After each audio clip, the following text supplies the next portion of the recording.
Olá, seja bem-vindo. Eu sou a professora Érica Santos e o vídeo de hoje vou começar a falar sobre os problemas de aprendizagem. Exatamente. E antes de começar a falar sobre esse tema, eu gostaria de saber se você conhece as dificuldades de sua criança nos conteúdos escolares. Ou se ainda não percebeu essa dificuldade, mas já observou que o seu relatório ou boletim está com um baixo rendimento escolar. É justamente, deixa eu voltar aqui, e é justamente sobre os motivos dessas dificuldades de aprendizagem, esses problemas, na verdade, que já vem há algum tempo analisando e tentando encontrar um método preventivo e reeducativo para ajudar as crianças no seu processo de desenvolvimento cognitivo, motor e emocional, de acordo com o que é esperado para a sua idade escolar.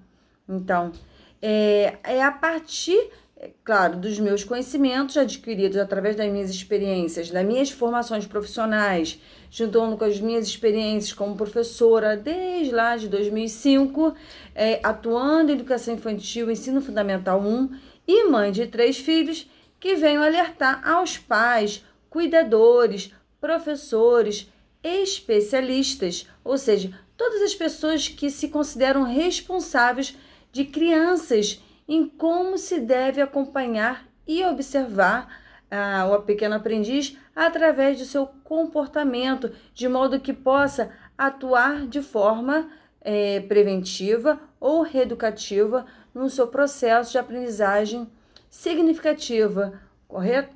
Ok? Então, que eu percebo? Percebo que as angústias, né, na verdade, desses responsáveis em não saber como ajudar a criança com dificuldade de aprendizagem. Então, principalmente os pais de primeira viagem. Então, ou muitas vezes, costumamos, assim, rotular algumas crianças com algum transtorno de aprendizagem, sem saber, de fato, se é esse o seu problema, não é mesmo? E por conta disso, fica pensando que a sua criança tem algum transtorno.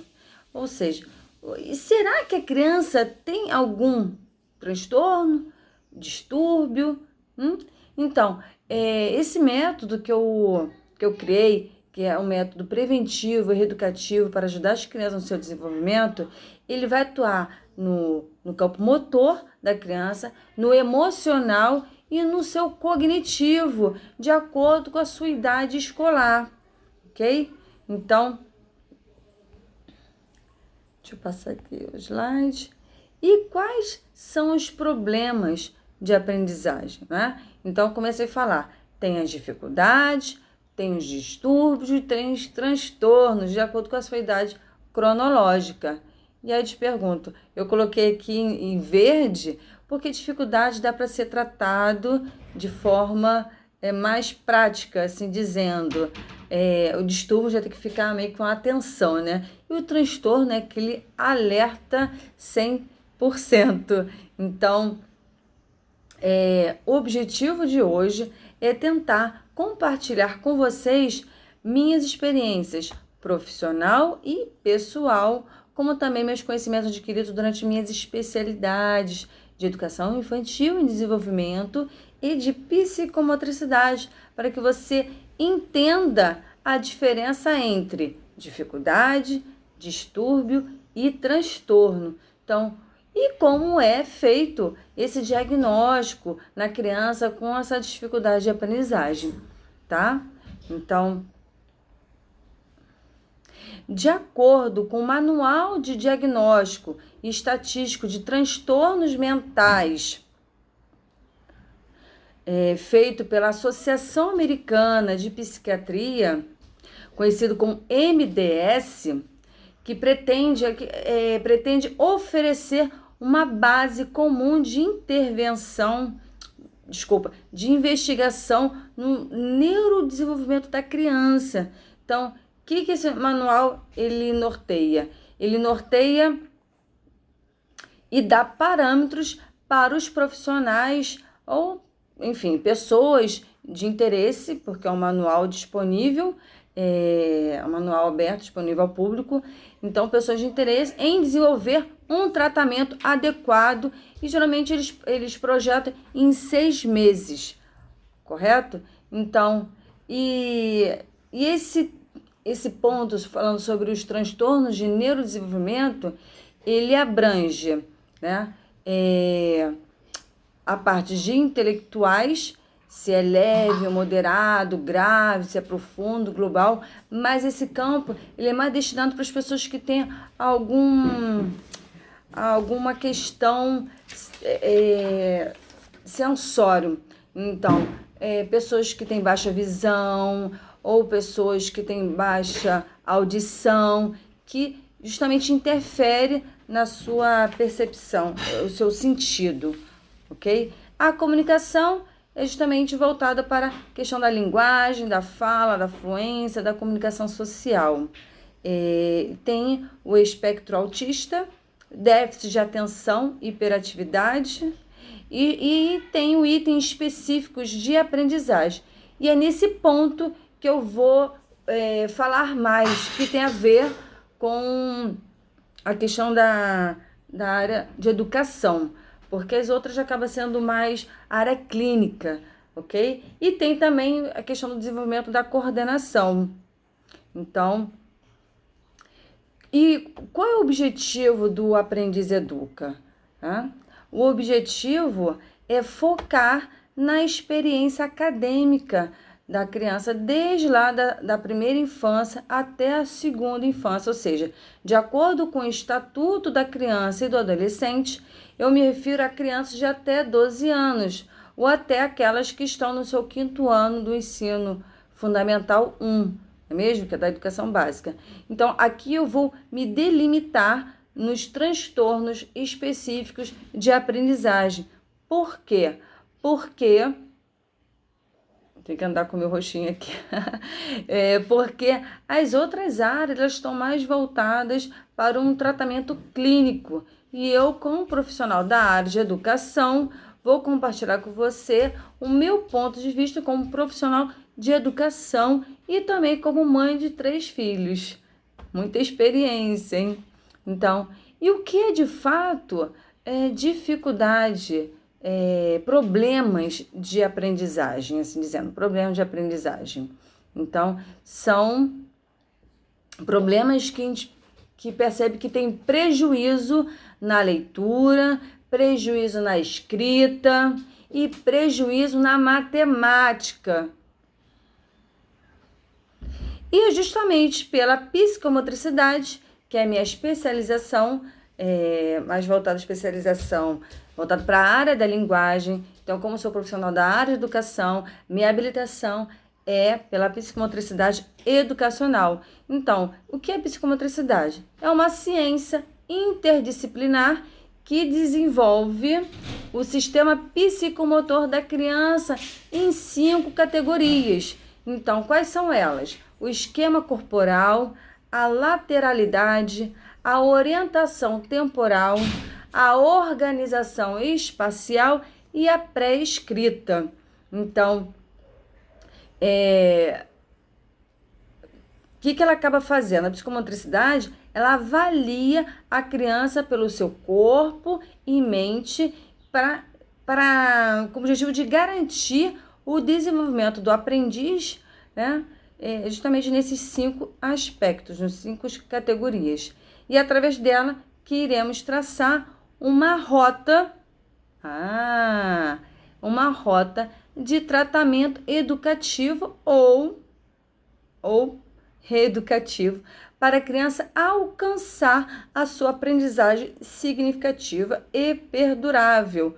Por quê? Porque é uma ciência que permite a criança construir uma base sólida de aprendizagem no seu desempenho motor, cognitivo e emocional. Então, como é que vamos traçar essa rota de tratamento? O aprendiz, mais especificamente o responsável do aprendiz, precisa ter conhecimento do objetivo que ele deve alcançar. Então, o aprendiz tem um objetivo a ser alcançado para concluir seu ano letivo. E como ele vai alcançar esse objetivo?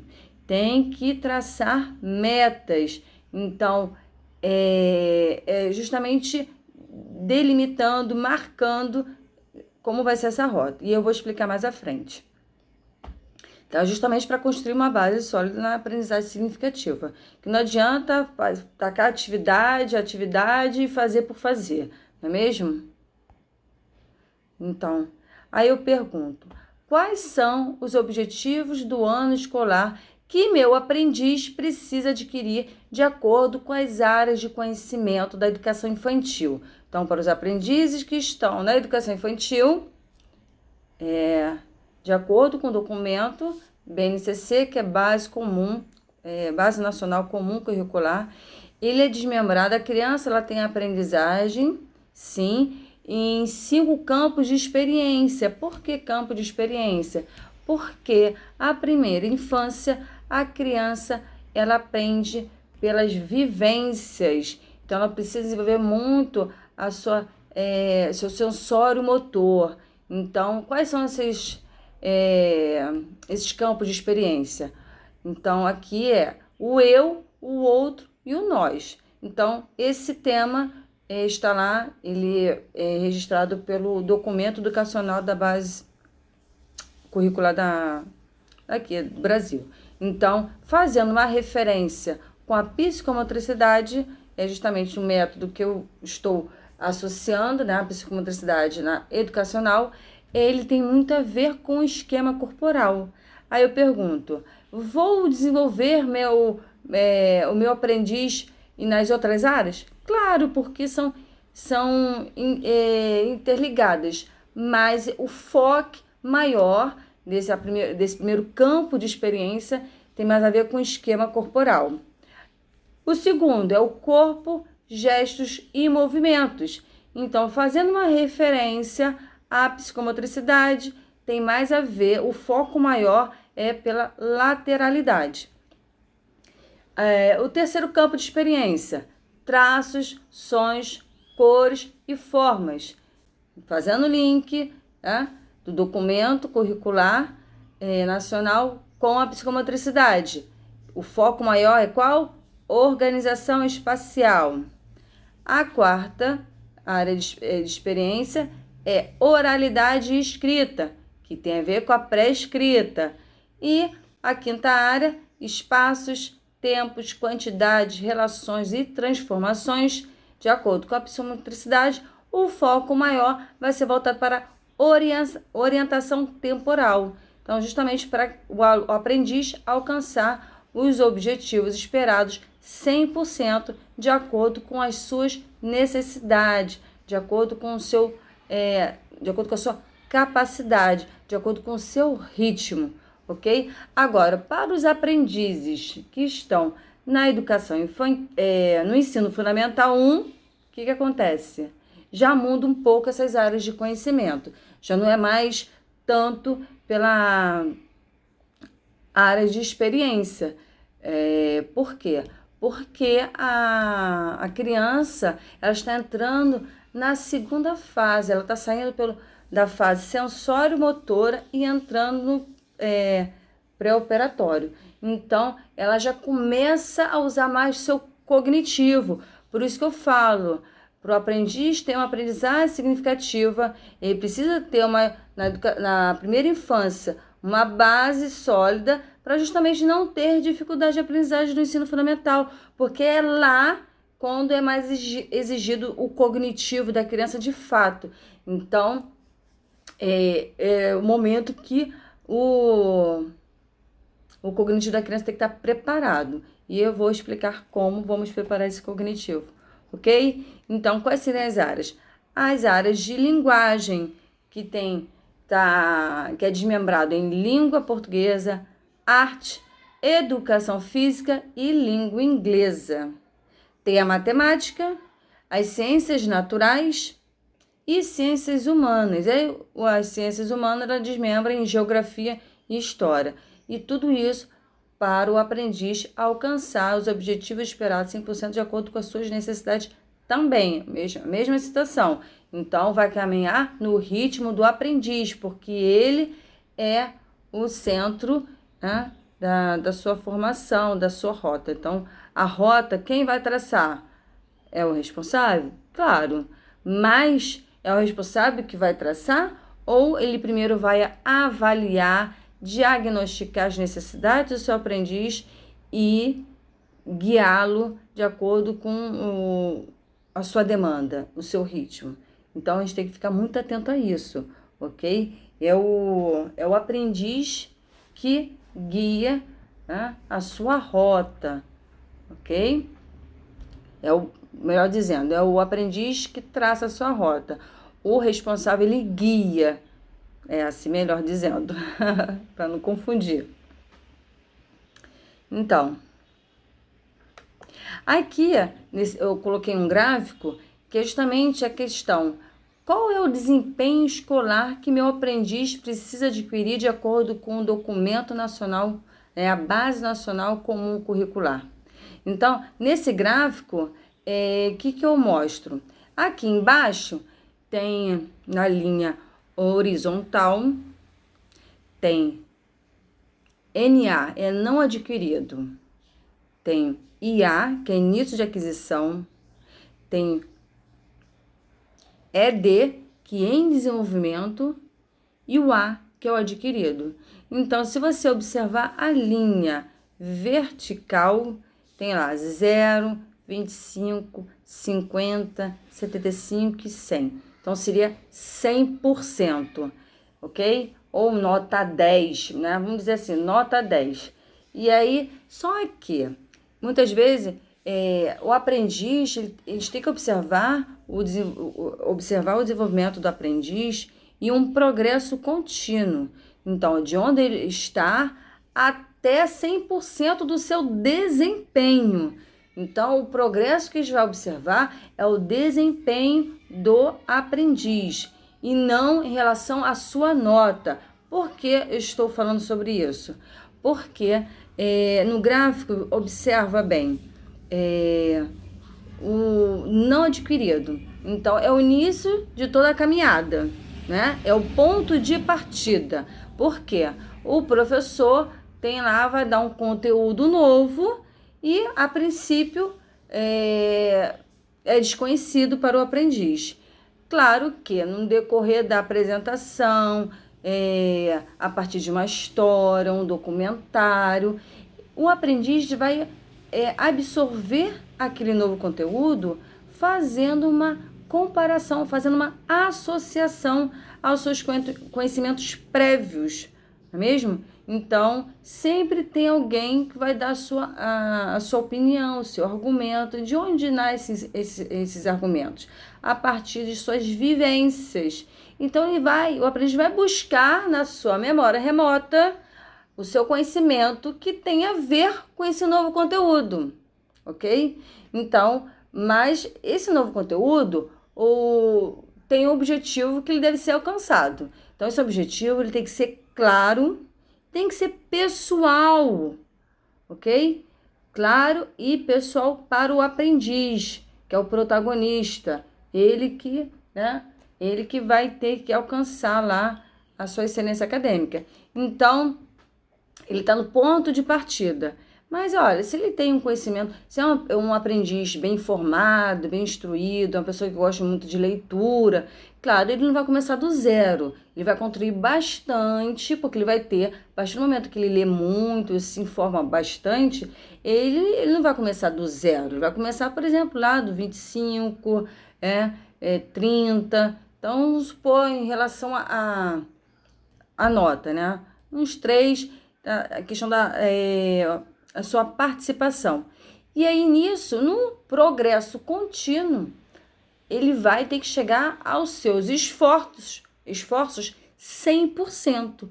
Agora, o aprendiz que não tem, né, ou não tem por vários motivos, vários fatores ambientais, não tem um conhecimento, uma informação sobre o novo conteúdo, ele vai de fato começar lá do zero.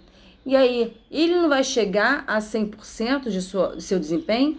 Pode sim. É claro que ele não vai tirar a nota 10, mas cabe ao responsável analisar que ele sim, ele deu 100%, né, do seu esforço lá para adquirir aquele objetivo, né, chegar na sua rota, tá, no seu ponto de chegada.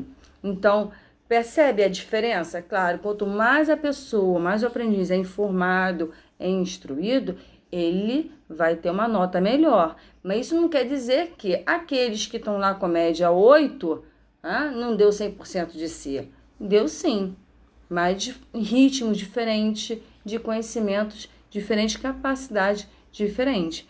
Aí depois eu vou explicar por quê.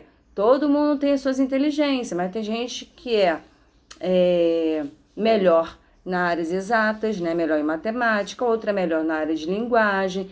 Então, isso vai depender da inteligência do aprendiz, correto? E, bom, é sobre isso que a ideia era pontuar essa questão do problema de aprendizagem. Então, é como traçar essa rota de tratamento educativo para que a criança tenha uma aprendizagem significativa, né, e com menos problemas possível. E no próximo vídeo vamos dar continuidade sobre esse tema, né, identificando os problemas de aprendizagem. Combinado? Te vejo no próximo vídeo. Até lá!